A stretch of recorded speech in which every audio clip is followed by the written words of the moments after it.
Hi friends, இப்போ நாம் பார்க்க போகிறது 2016 குரூப் 4 எக்ஸாமில் கேட்கப்பட்ட அனைத்து கணித வினாக்களுக்கும் தெளிவான விளக்கத்துடன் விடைகள். இதில் மொத்தம் 25 கேள்விகள் கேட்கப்பட்டுள்ளது.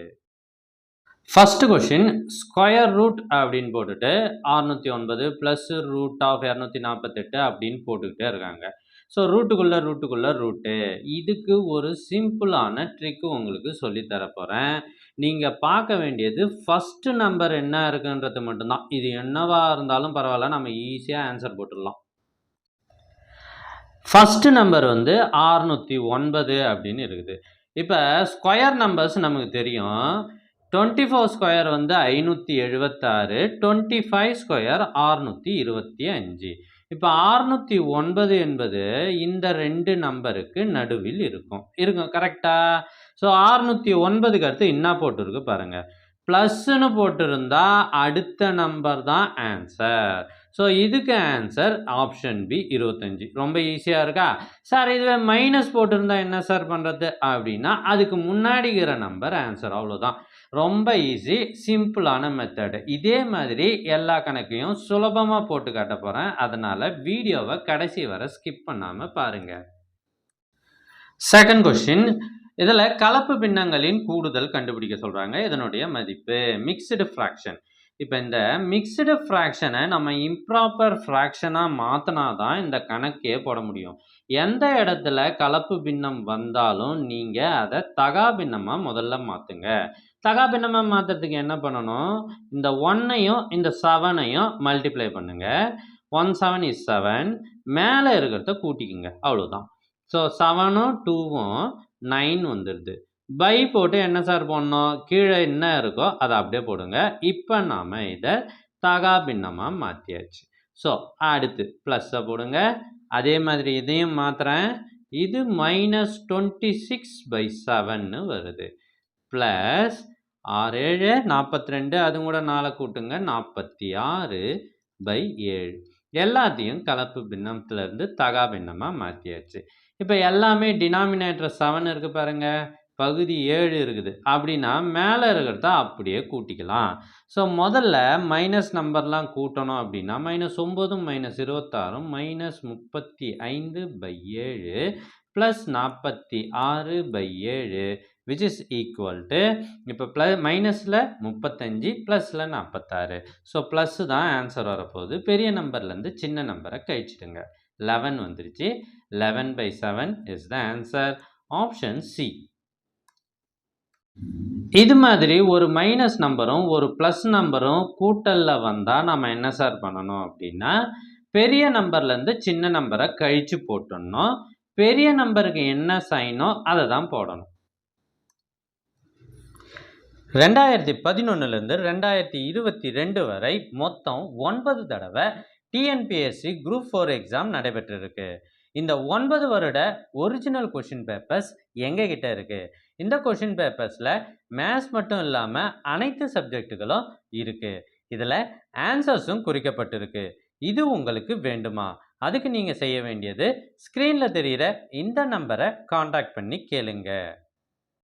மூணாவது கேள்வி, ஒரு நகரத்தின் மக்கள் தொகை 2014 1,80,000. சரி, அது ஒவ்வொரு ஆண்டும் 20% பெருகுமானால் 2016ஆம் ஆண்டு மக்கள் தொகை என்ன அப்படின்னு கேட்குறாங்க. நமக்கு இதை சால்வ் பண்ணுறதுக்கு 2 மெத்தட் இருக்குது. முதல்ல 1,80,000க்கு 20% போட்டு அதை கூட்டி, அதுக்கப்புறமும் திரும்பி ஒரு 20% போட்டு திரும்பியும் அதை கூட்டி போடலாம். ஆனால் அது பெருசு. ஸோ அதை விட நம்ம இந்த ஃபார்முலாவில் போடுங்க, P × 1 + R/100 whole power n. Sir இதை நாங்கள் பார்த்துருக்கோமே அப்படின்னு உங்களுக்கு தோணலாம். அதே தாங்க, கூட்டு வட்டி ஃபார்முலா தான். இதில் நம்ம அப்படியே போட்டுடுறோம். P என்ன சார், முதல்ல இருந்த மக்கள் தொகை. n என்ன, 14 16, டிஃப்ரென்ஸ் 2 வருஷமா, அப்போ n = 2. R என்ன, 20%. இந்த ஃபார்முலாவில் நம்ம சப்ஸ்டியூட் பண்ணிட்டோம் அப்படின்னா டக்குன்னு நமக்கு ஆன்சர் வந்துடும். 1,80,000 × 1 + R20/100 ஹோல் ஸ்கொயர். இதுதான்ப்பா ஃபார்முலா. செம ஈஸி. 1,80,000 அப்படியே இருக்குமா, அடுத்து இந்த 20யும் 100யும் அடிச்சிட்டோம்னா இங்கே 5ன்னு வந்துடும். இப்போ இது எல்சிஎம் எடுத்து கொட்டுறோம். 4 5 5 5 1 6 6/5 இன்ட்டு 6/5. இதை நம்ம சிம்பிளிஃபை பண்ணி போட்டோம் அப்படின்னா 2,59,600. So very easy. Option B is the right answer. ஒரு எண்ணில் டேஷ் என்ற குறியீட்டில் எந்த எண் போட்டால் அது முழு வர்க்கம் ஆகும்? இப்போ இது ஒரு 4 இலக்க எண்ணு இப்படி இருக்கு. இந்த டேஷ்ல என்ன வரும் அப்படின்னு கண்டுபிடிக்க சொல்றாங்க. இது பாருங்க 3000 ஏதோ ஒரு நம்பர். அப்ப இது வந்து இந்த இடத்துல என்ன வரும்? நமக்கு தெரியும் 55 square is equal to 3025. So இங்கே 0 போட்டால் 55 என்ற முழு வர்க்கம் ஆகும். முழு வர்க்கம்னா இதுதான் முழு வர்க்கம். ஒரு நம்பரை ஸ்கொயர் பண்ணால் வர எண் தான் முழு வர்க்கம். அப்போ இங்கே என்ன போடணும்? 0 போடணும். சார் 55ன்னு எப்படி சார் தோணும் அப்படின்னு உங்களுக்கு டவுட் வரலாம். ஒரு நம்பர் 5ல் முடியுது அப்படின்னா அதனுடைய வர்க்கமூலம் வந்து கண்டிப்பாக 5ல் தான் இருக்கும். Square root. ஸோ அப்போ நம்ம 35 ஸ்கொயர் 1025 வரும். 45 ஸ்கொயர் 2025. 55 ஸ்கொயர் வந்து 3025. ஸோ 0 தான் போடணும். 10 குழந்தைகளின் சராசரி மதிப்பெண் 80 எனில் மொத்த மதிப்பெண் என்ன? சராசரினா ஆவரேஜ். ஸோ இதுக்கு ஒரு ஃபார்முலா இருக்கு. மொத்தம் இஸ் ஈக்குவல் டு சராசரி இன்ட்டு எண்ணிக்கை. இதுதான் சிம்பிளான ஃபார்முலா. ஸோ மொத்தம் கேட்குறாங்க. சராசரி 80 into 10 that is equal to 800. ரொம்ப ஈஸியான கேள்வி. Option C. அடுத்த கேள்வி. ஒரு ஆண் மற்றும் ஒரு பெண் இருவரும் சேர்ந்து ஒரு வேலையை செய்கிறார்கள். ஒரு ஆண் ஒரு வேலையை 4 நாட்டில் முடிப்பாங்க. அதுவே அந்த பெண் ஒரு வேலையை 12 நாட்களில் முடிப்பாங்க. இருவரும் சேர்ந்து எத்தனை நாட்களில் முடிப்பர்? நாட்கள் கணக்கு கண்டிப்பாக ஒன்று வரும். இதை சிம்பிளாக போடுறது எப்படின்றத நான் சொல்லித்தரேன். இப்போ 2 பேர் வேலை செய்கிறாங்க. ஒருத்தவங்க 4 நாளில் முடிப்பாங்க, ஒருத்தவங்க 12 நாளில் முடிப்பாங்க. இருவரும் சேர்ந்து எத்தனை நாளில் முடிப்பாங்க அப்படின்னா முதல்ல இது 2த்தையும் பெருக்குங்க. 4 12. ஸோ 4 12 48. அடுத்து 2த்தையும் கூட்டுங்க. 4ம் 12ம் 16. இதுதான் ஆன்சர். இதுக்கு என்ன விடை வருதோ அதுதான் ஆன்சர். 3 16 48. ரொம்ப ஈஸியாக இருக்குல்ல? So option D. திரும்பவும் சொல்லிடுறேன். 2த்தையும் பெருக்குங்க, டிவைடட் பை 2த்தையும் கூட்டுங்க. ரொம்ப ஈஸி. அடுத்த கேள்வி. கீழே கொடுக்கப்பட்ட அளவுகளில் எவை செங்கோண முக்கோணத்தை அமைக்கும் அப்படின்னு கேட்டாங்க. இது ஒரு முக்கியமான கேள்வி. செங்கோண முக்கோணத்தை அமைக்கும் அளவை மட்டும் வச்சுக்கிட்டு அது செங்கோண முக்கோணத்தை அமைக்குமா அப்படின்னு எப்படி கண்டுபிடிக்கிறது? இது பித்தாகரஸ் தேற்றப்படி தான் நம்ம கண்டுபிடிக்கணும். இதுக்கு ஒரு ஷார்ட்கட் என்னன்னா, முதல்ல பெரிய நம்பர் இப்போ 6 9 12ன்னு இருக்கு. இதில் பெரிய நம்பர் எது? 12. ஸோ 12 ஸ்கொயர் பண்ணால் 144. That is equal to 6 square பண்ணுங்க 36 ப்ளஸ் இந்த 9 ஸ்கொயர் பண்ணுங்க 81. இது ரெண்டும் சமமாக இருக்கான்னு செக் பண்ணணும். அப்படி சமமாக இருந்தால் இது செங்கோண முக்கோணத்தை அமைக்கும், இல்லைன்னா அமைக்காது. பெரிய நம்பரோட ஸ்கொயர் மற்ற 2 நம்பரோட ஸ்கொயருக்கு சமமாக இருக்கணும். இந்த ஃபர்ஸ்ட் கேஸில் 117ன்னு வருது, அதனால் அமைக்காது. ரெண்டாவது விஷயத்தை பாருங்கள். பெரிய நம்பர் 10. 10 ஸ்கொயர் 100. 5 ஸ்கொயர் 25. 8 ஸ்கொயர் 64. கூட்டினா 89. ஸோ 100ம் 89ம் சமம் கிடையாது. அதனால் இதுவும் அமைக்காது. மூணாவது இது பார்ப்போமா? 5 √2க்கு ஸ்கொயர் எடுத்தால் என்ன சார் ஆகும் அப்படின்னா 5 25. √2 ஸ்கொயர் பண்ணால் நமக்கு 2 தான் வரும். √2 × √2 வெறும் 2. இப்போ என்ன வருது? 50 வருது. பெரிய எண்ணுக்கான ஸ்கொயர் 50 இஸ் ஈக்குவல் டு இந்த 5 ஸ்கொயர் 25, இன்னொரு 5 ஸ்கொயர் 25. ரெண்டுத்தையும் கூட்டி பாருங்க, 50 வந்துடுச்சு. 50 = 50. அப்போ இதுதான் ஆன்சர் அல்டிமேட். இந்த மெத்தடில் தான் போடணும். ஒரு வீட்டின் விலை 15 லட்சம் ரூபாயிலிருந்து 12 லட்சம் ரூபாயாக குறைந்தது. குறைந்த சதவீதம் என்ன? குறைவு சதவீதம், அதுக்கு இதுதான் ஃபார்முலா. குறைவு எதுக்கு சதவீதம் கண்டுபிடிக்கிறாங்களோ அதை மேலே போடுங்க, முதல் மதிப்பை கீழே போடுங்க, 100ஆல் பெருக்கி போடுங்க. இதுதான் சதவீதம் கண்டுபிடிக்கிற மெத்தட். எவ்வளோ குறைஞ்சிருக்கு பாருங்கள், நமக்கு தெரியுது 15 லட்சத்துலேருந்து 12 லட்சம் குறையுது. அப்போ 3 லட்சம். ஸோ 3 லட்சம் முழுசாகவும் போடலாம், அல்லது வெறும் 3ன்னு கூட போட்டுக்கலாம். டிவைடட் பை முதல் மதிப்பு 15 லட்சம் இன்ட்டு 100. இதுக்கு என்ன ஆன்சர் வருதோ அதுதான் விடை. 0 எல்லாம் கேன்சல் ஆகிடுது. 1 3 3, 5 3 5, அடித்தோம்னா 20. ஸோ 20%. ஸோ ஆப்ஷன் நம்ம பின்னு கண்டுபிடிச்சாச்சு. இதுவே அதிகரிப்பு சதவீதம்னா என்ன சார் பண்ணுறது அப்படின்னா, இங்கே குறைவுன்றதுக்கு பதிலாக மேலே அதிகரிப்புன்னு போட்டுக்கிட்டு திரும்பி இதே மெத்தடில் போட வேண்டியது தான். அதிகரிப்பு சதவீதமும் கேட்பாங்க, குறைவு சதவீதமும் கேட்பாங்க. எது ஒன்றா மாற்றி மாற்றி கேட்கலாம். அடுத்து அல்ஜிப்ரா கணக்கு வந்தாச்சு. இதில் ஒரு ஈக்குவேஷன் கொடுத்துட்டு டீயின் மதிப்பு என்ன அப்படின்னு கண்டுபிடிக்க சொல்கிறாங்க. ஸோ இது ஒன்றுமே ரொம்ப ஈஸி, நேரடியான கணக்கு. இந்த 3 இந்த ப்ராக்கெட்டுக்குள்ளே பெருக்கி போடுறேன். 3 × t 3t minus 3 9 is equal to 5 2s are 10, t அப்படியே போட்டேன், ப்ளஸ் 5, 1 5 is 5. இப்போ t எல்லாம் ஒரு பக்கமாக கொண்டு வரேன். 3t minus 10t is equal to 5 plus 9. So that is equal to 14. இங்கே 3t minus 10t வந்து minus 7t. ஓகேவா? இப்போ t is equal to 14 divided by minus 7, which is equal to minus 2. So டைரக்டான கேள்வி, டைரக்டாக ஃபாலோ பண்ணிக்க வேண்டியது தான் option A. அடுத்து ஒரு கணக்கு கொடுத்துருக்காங்க பாருங்க, ஒரு பெருசாக ஒன்று எழுதி இதனுடைய மதிப்பு அப்படின்னு கேட்குறாங்க. ஸோ இதுக்கு கேட்குறாங்கன்னா இது எப்படி சார் அப்படின்னா, நம்ம இதை ஒரு ஃபார்முலாவில் அடக்கிட்டா தான் சரியாக இருக்கும். இதெல்லாம் பெருக்கி போட்டுன்னு இருந்தால் பாருங்கள், புள்ளி வச்சு நிறைய நம்பர்லாம் இருக்குது, அதெல்லாம் பெருக்கி போட்டு பெருசாக போயிட்டே இருக்கு. இப்போ பார்த்தீங்கன்னா 1.75 2 தடவை வருது. இப்போ 1.75 ஏன்னு வச்சுக்கிட்டா இது ஏ ஸ்கொயர்னு ஆயிடுதா? அப்படியே இந்த ப்ளஸ்ஸை அப்படியே போடுறேன். அதே மாதிரி 0.75 பின்னு வருது வச்சுக்கோங்க. அப்போ அதுவும் 2 தடவை வரத்தால் அது பி ஸ்கொயர் ஆகிடுது. இந்த ப்ளஸ்ஸை அப்படியே வச்சுக்கோங்க. இப்போ 2 × a × b, 2ab. ஸோ இது ஒரு ஃபார்முலா நாம இருக்கா? a square plus 2ab plus b square is equal to a plus b whole square divided by, இது என்ன சார்? அதே ஏ தான், இதுவும் மாற்றிலாம் வைக்கக்கூடாது. a square minus b square. இதுக்கு என்ன ஃபார்முலா?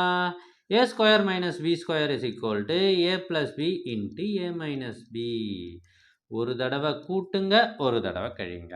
இப்போ அடுத்தது என்ன பாருங்க, இந்த a ப்ளஸ் பியும் இது 2 தடவை இருக்கிறதும் கேன்சல் ஆயிடுச்சு.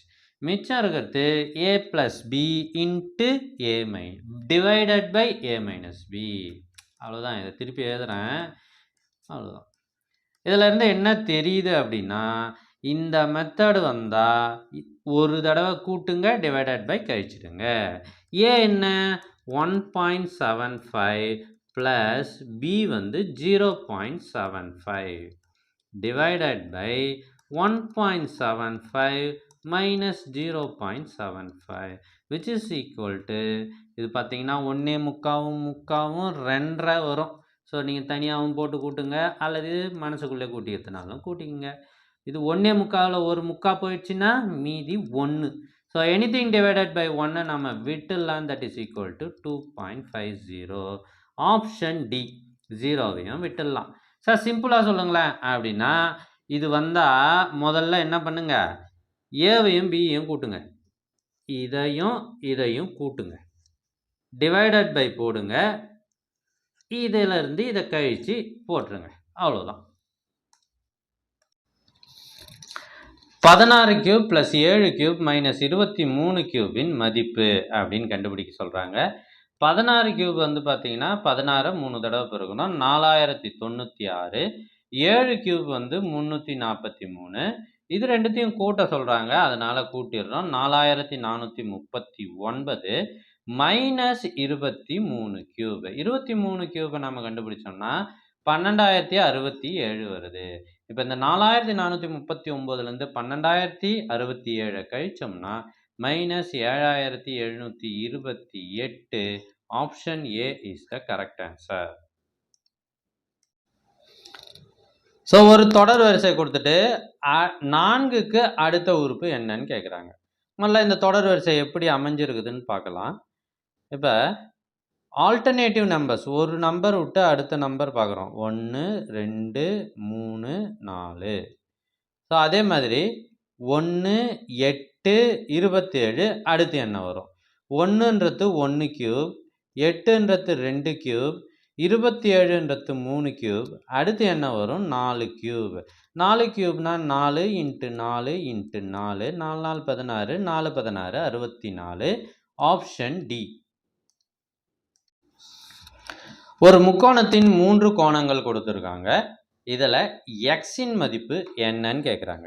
ஒரு முக்கோணத்தின் 3 கோணங்களின் கூடுதல் என்ன அப்படின்னா 180 டிகிரிக்கு சமம். இது மூணுத்தையும் கூட்டினா என்ன வரும்? 180 டிகிரி வரும். ஸோ மூணுத்தையும் கூட்டுறான் பாருங்கள். 3x இருக்குது, 3xன்னு போட்டுடுறேன். மைனஸ் நம்பர்லாம் கூட்டுறேன். -30 -45 -75 +15 which is equal to 180. ஏன்னா மூணுத்தையும் கூட்டினா 180 வரணும். ஸோ இதை சிம்பிளிஃபை பண்ணுறோம். 3x - 60 is equal to 180. இந்த -60 அந்த பக்கம் போனால் +60ன்னு மாறுது. அதனால் 3x is equal to 240. Therefore x is equal to 240 divided by இந்த 3 இங்கே வந்தால் டிவிஷனில் மாறுது, which is equal to 80 degree. Option C.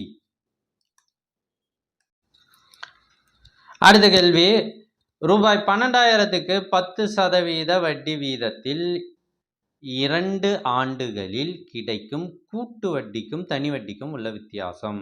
2 ஆண்டு கூட்டு வட்டி தனி வட்டிக்கு இடையே உள்ள வித்தியாசம். Difference between simple interest and compound interest. இதுக்கு சிம்பிளாக நீங்கள் இதுக்கு தனி வட்டி கூட்டு வட்டி இதெல்லாம் கண்டுபிடிச்சி கிடக்க தேவையில்லை. அதுக்கு பதிலாக இந்த ஃபார்முலாவில் போடுங்க. P × R/100 whole square. அவ்வளோதான். இது 2 ஆண்டு கூட்டு வட்டி மற்றும் தனி வட்டிக்கு இடையே உள்ள வித்தியாசம். P என்பது அசல் நமக்கே தெரியும், 12,000 போடுங்க. இன்ட்டு R என்ன? 10/100 whole square which is equal to 12,000. இங்கே 0 0 கேன்சல் ஆகிடுது, 1/10ன்னு வருது. இன்ட்டு 1/10 ஸ்கொயருன்றதால 2 தடவை போட்டுடுறேன் இந்த ஸ்கொயருன்றதால. இப்போ இந்த 2 0 கேன்சல் பண்ணிட்டுமா? ஸோ மீதி இருப்பது 120. Option C. ரொம்ப ஈஸியாக இருக்குது பாருங்கள். தனி வட்டி தனியாக கண்டுபிடிக்க தேவையில்ல, கூட்டு வட்டியாகவும் தனியாக கண்டுபிடிக்க தேவையில்ல. நேராக இந்த ஃபார்முலாவில் போடுங்க, ஆன்சர் வந்துடும். இது மாதிரி கேள்வி கண்டிப்பாக ஒன்று கேட்குறாங்க. ஒரு முக்கோணத்தின் அடிப்பக்கத்தை பின்னு சொல்லுவோம், உயரத்தை ஹெச்ன்னு சொல்லுவோம். 4 மடங்கு உயரத்தின் 4 மடங்குக்கு சமம். அதாவது பி ஆனது உயரத்தின் 4 மடங்குக்கு சமம். B is equal to 4h. அதன் பரப்பளவு கொடுத்துருக்காங்க 50 m². ஏரியா. ஸோ நமக்கு ஃபார்முலா தெரியும். A is equal to 1/2 × B × h. இதுதான் ஃபார்முலா. ஸோ ஏரியா என்ன கொடுத்துருக்காங்க? 50ன்னு கொடுத்துருக்காங்க. 1/2 அப்படியே போடுங்க. B என்ன? 4hன்னு கொடுத்துருக்காங்க. கடைசியாக நாம் கண்டுபிடிக்க வேண்டியது அடிப்பக்க அளவு. அப்போ நம்ம பியை பின்னே வச்சுக்கலாம். ஹெச்சுக்கு பதிலாக என்ன போடலாம்? இங்கேருந்து மாத்திரேன், B/4ன்னு போட்டுக்குங்க. ஸோ ஹெச் இங்கே இருக்கா, 4 அந்த பக்கம் போனால் B/4ன்னு மாறிடும். B/4. ஸோ இனிமேல் நம்ம கணக்கு போடுறது ஈஸி. ஸோ இந்த 2 இந்த பக்கம் வந்தால் பெருக்கல்ல மாறிடும், இந்த 4 இந்த பக்கம் வந்தாலும் பெருக்கல்ல மாறிடும். So B × B B². So 100 100 × 4 400.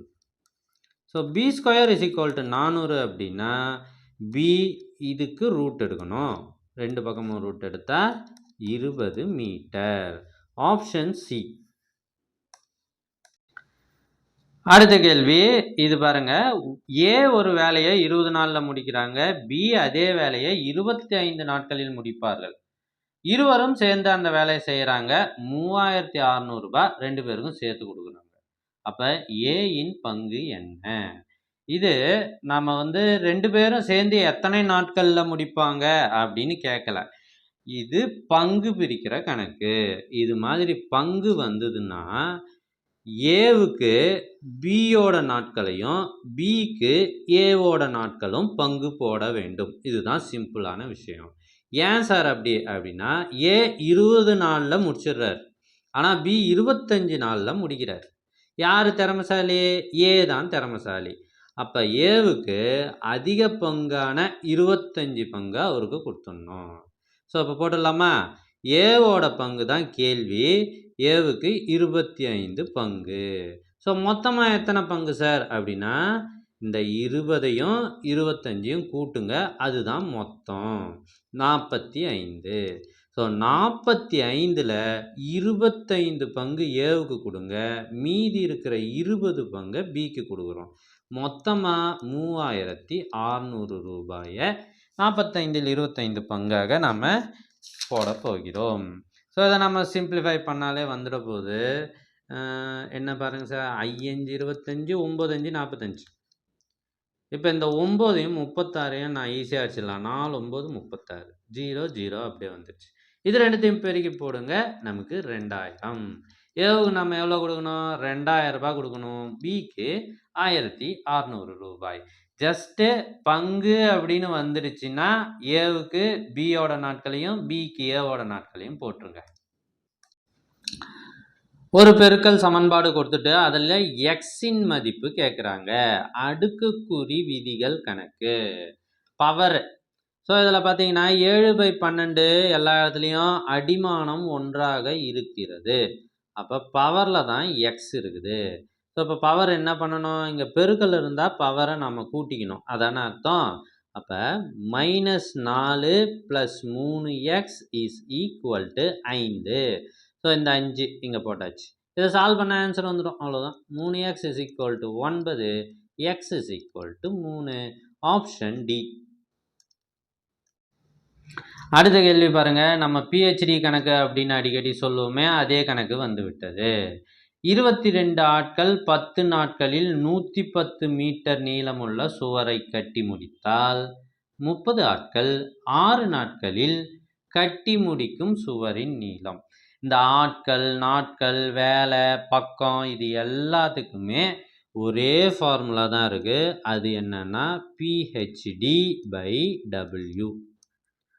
2 வேலை நடக்குது இல்லையா? அதனால P1 H1 D1/W1 = P2 H2 D2/W2. இது மாதிரி கணக்கு எது வந்தாலும் இந்த ஃபார்முலாவில் சப்ஸ்டியூட் பண்ணுங்க. ஸோ P1 என்ன சார்? பர்சன். ஓகேவா? 22 ஆட்கள். 10 என்பது நாட்கள்.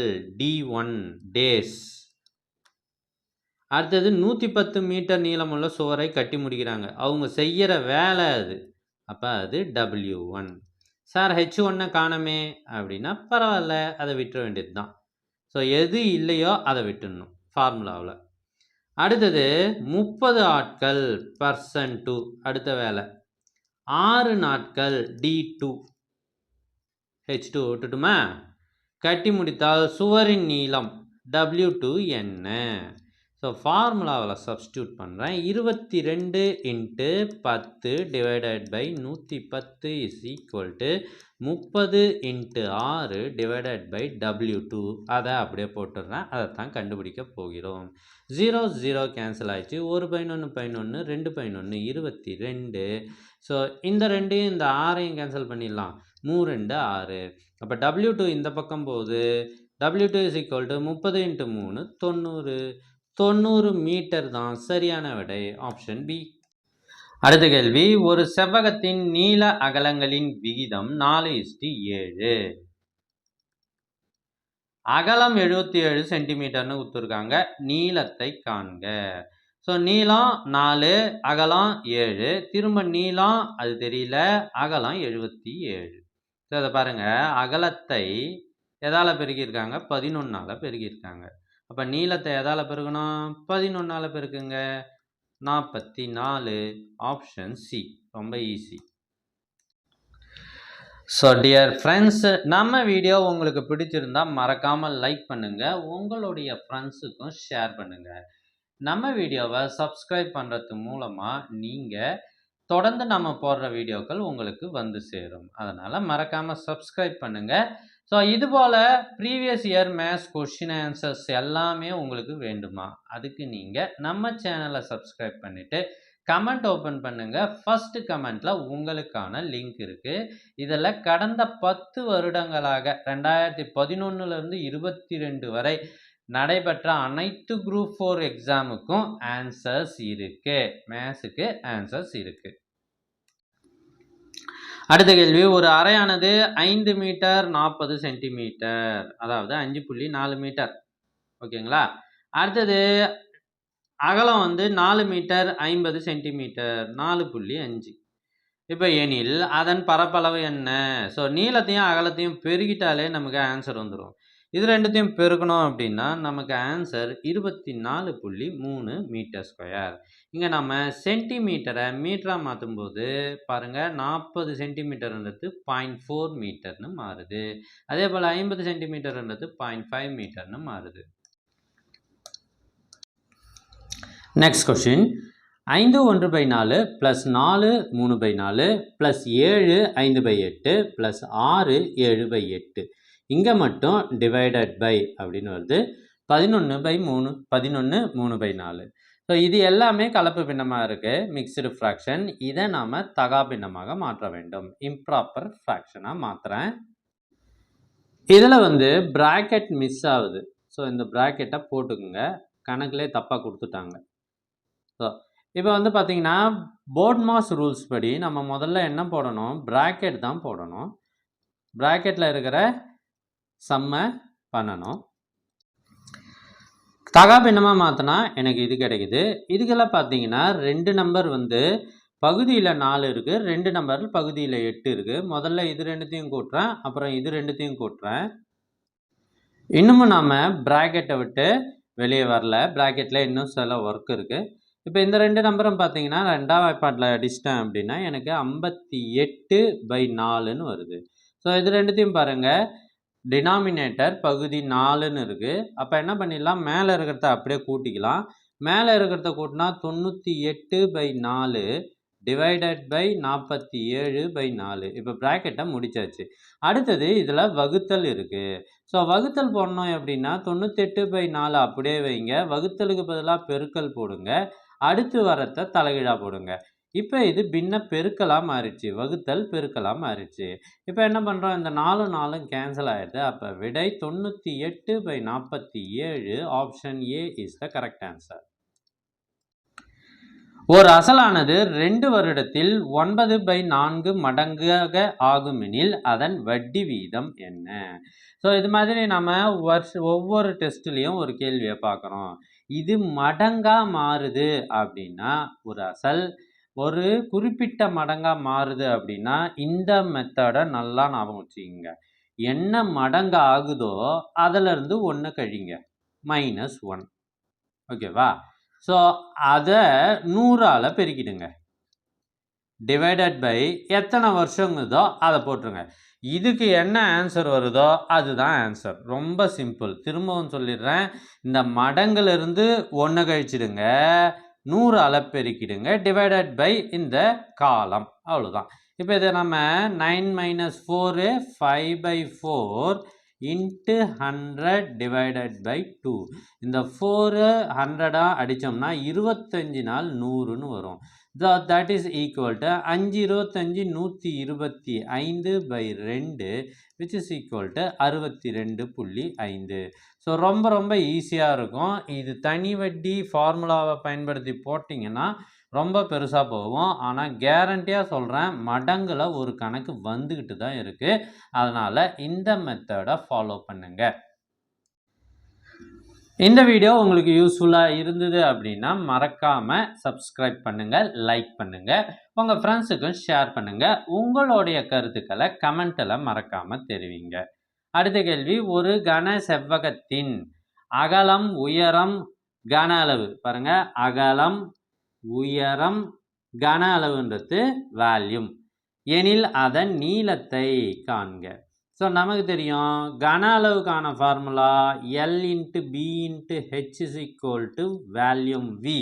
ஸோ இதில் நான் அப்படியே சப்ஸ்டியூட் பண்ணுறேன். எல் தான் கண்டுபிடிக்க போகிறோம், அப்படியே வச்சுக்கிறோம். பிக்கு பதிலாக 10, ஹெச்சுக்கு பதிலாக 11, விச் இஸ் ஈக்குவல் டு 30, 80. இதை நாம் சப்ஸ்டியூட் பண்ணுறோம். இப்போ பாருங்கள், 0க்கு 0 கேன்சல் ஆகிடுதா. அப்புறம் 11ஆம் வாய்ப்பாட்டில் நேராக அடிக்கிறேன். 2 11 22, மீதி 8, 8 11 88. ஸோ 28 அப்படின்னு வந்துடுச்சு. L is equal to 28. மீதி எல்லாம் கேன்சல் ஆயிடுச்சு. Option B is the right answer.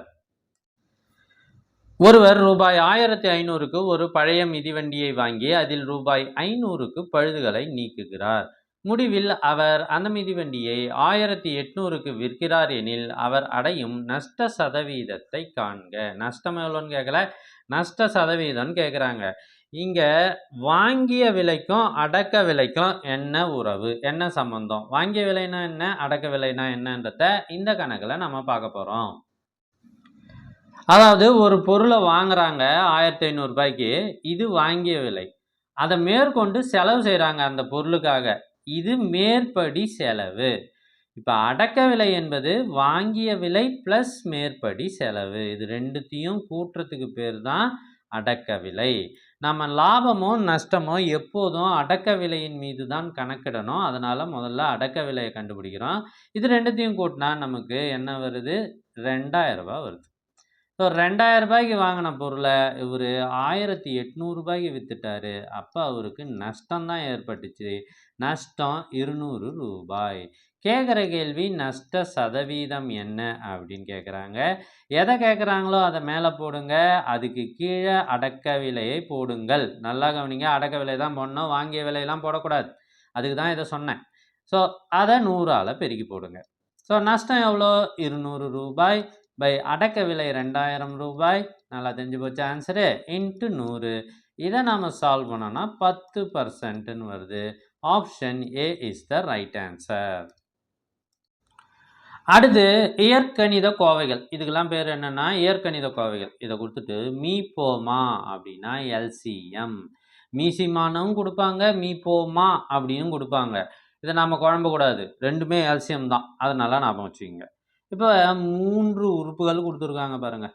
Comma போட்டு 3 கொடுத்துட்டாங்களா. 3 இயற்கணித கோவைகள். இதுக்கு மீபோமா கண்டுபிடிக்கணும்னா 3துலேயும் பொதுவாக என்ன இருக்குது பாருங்கள், 3துலேயுமே ஏ இருக்குது. ஓகேவா. ஸோ 3துலேயும் ஏ இருக்குது அப்படின்னா ஏவை போடுங்க. இதிலையே எது மிகப்பெரிய அடுக்கு, இங்கே க்யூபு, அடுக்குன்னா பவர்.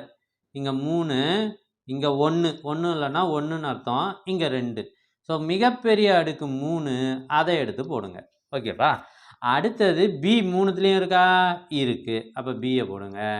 ஸோ இதுலேயே மிகப்பெரிய பவர் என்னவோ அதை போடுங்க. அடுத்தது இது ரெண்டும் பொதுவாக இல்லாமல் ஏதாவது இருக்குதான்றதையும் பார்க்கணும். பொதுவாக இல்லாமல் எதுவுமே இல்லை, ஏபி 3துலேயுமே இருக்குது. அப்போ இதுதான் ஆன்சர். ஸோ எல்சிஎம் இப்படி தான் ஈஸியாக கண்டுபிடிக்கணும்.